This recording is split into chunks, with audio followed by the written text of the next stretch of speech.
Hello, hello, beautiful human beings. How are you today? I'm just catching a tiny bit of sunshine here, right there. It's really good because it's been really cold, really wet, and this past few days here. And it's just in Scotland, when you just have a bit of sun, you just have to go for it. Hi, Maggie. Nice to see you. So, how are you feeling? This is really an interesting day today because of the date, obviously, and just before the new moon as well. So, yeah, it's just been interesting how the dragon just pushed me to go live today rather than yesterday, where I was more kind of quiet at home and having more flexibility. But hey ho, here I am, and I'm just taking the time to ground because I've been inside in meetings all day. So it's just good to be outside and soaking up all this life around and this beautiful fresh rain and the river just behind me. It's just things that we take so easily for granted. And what is good is I am living in a beautiful part of the world and I just need to walk 2 minutes to be in the middle of nowhere. So, so how are you doing? How is the process going? So today we are going to talk about wrapping up kind of the activations, finishing in apotheosis, and really our last chapter is about how to harness our spiritual power and harness our human power and make them both work together to create our golden vision or golden paradise here on earth. This is basically what it's about today. So I'm going to share a little bit on my story because it illustrates beautifully how things are working for you, how life is devoted to you and devoted to your natural blueprint when you let it do so. So just to give you a little bit of background, I was in France before and I moved up here in Scotland to be a chiropractor. I was just finishing my chiropractic studies and it was just my fresh new job. And moving here has been a hell of a awakening for me. And that holds dragon codes that are pretty much still present in the land and pretty powerfully present. And it's natural for us ancient dragons to naturally resonate with the land. Hello. Whoops. I think I cut for a minute. The joys of technology is great when it works, and when it doesn't, it's really frustrating. But anyway, so I had quite a spiritual awakening, starting with Reiki as first, starting with, and then keeping going with shamanic practices, shamanic practitioner, how do you call it? Scholarship kind of thing. And it was natural for me when I met my husband to move up here because of the way it was naturally rich in old trees, old ruins, and just nature in abundance here, and wild, kind of still a wild feeling. So we started to build a business called Berkountry, which was about, my husband is a forester, so me with my healing natural health background and him with his forestry background. Naturally, when we realized that here in Scotland, people were not knowing about birch water and how to tap birch trees for the sap, which is really good, like hugely good for your health. We just decided to do it. So it was first a hobby, and we were just learning as we were going. And I know in France it's something that is more known, but in Scotland it was widely known. It was something that a tradition that people in the Highlands knew about, because the sap was so rich in nutrients that it was a natural food source for that period of the year where winter is still here and spring is not quite there, and it was naturally there available for them to kind of survive through the winter.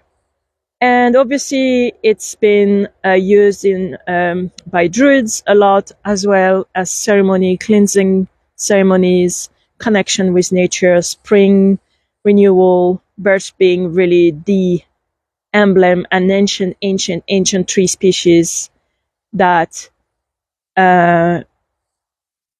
really holds really ancient codes. And so we built that business, and when then we got a little one, so we were focusing mainly on that business, and we got a little one, so I was devoting myself for him, our little one, and the business.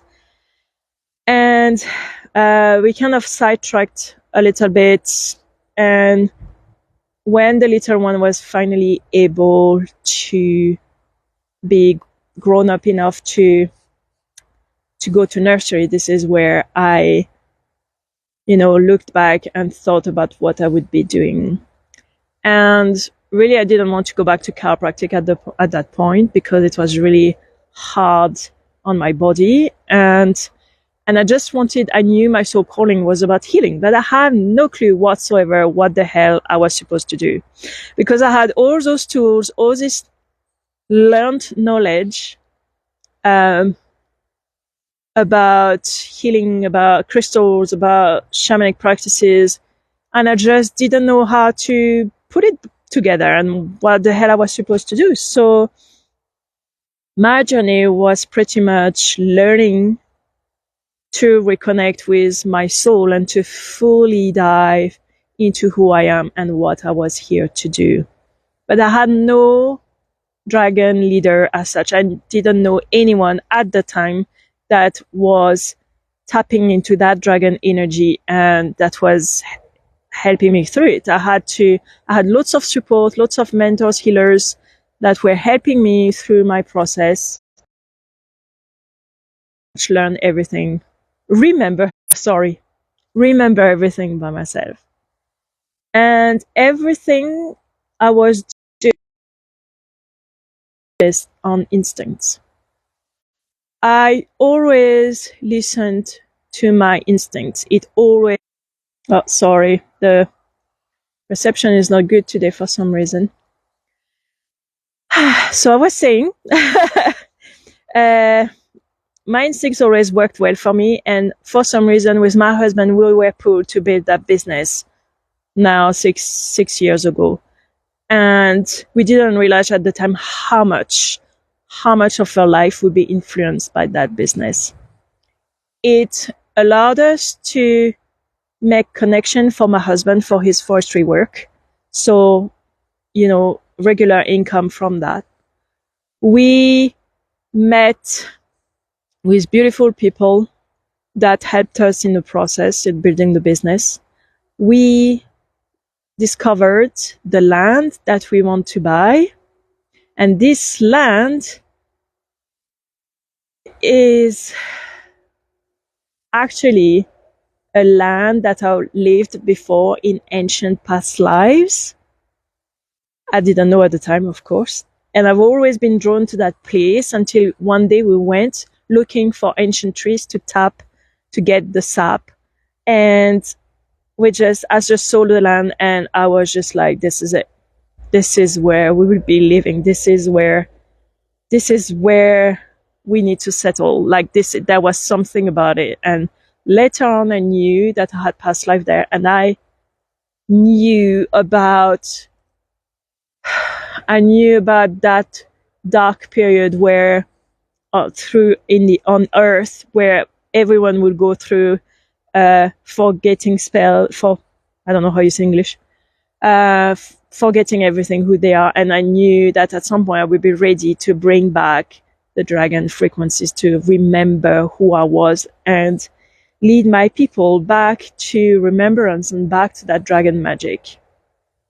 So right where we want to build the house, there is a powerful well of dragon energy, a natural source. And the way the land is, nobody has been able to settle on it before. There was grazing, but no one built a house on it. And that was in purpose, because energetically, I didn't want anyone to settle there.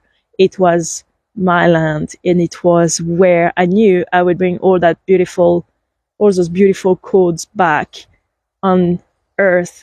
And so when I realized that, it was really, really powerful for me, because it just took each time you remember, there is a new perspective that comes with it, and some gift gets unlocked, and your human understand better and better and better what it is that your soul is desiring to build in this life.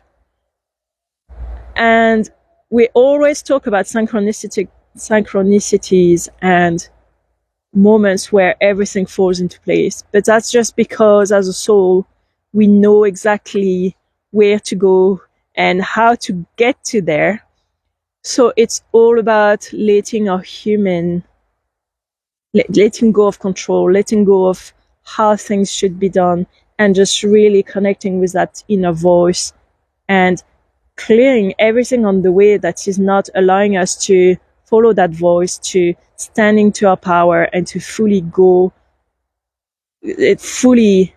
ask for what we truly desire. So last week I got an even bigger remembrance process, where actually those two businesses that I'm building are linked together. And it's not just me, the link, it's also for the dragon energy. And it's simply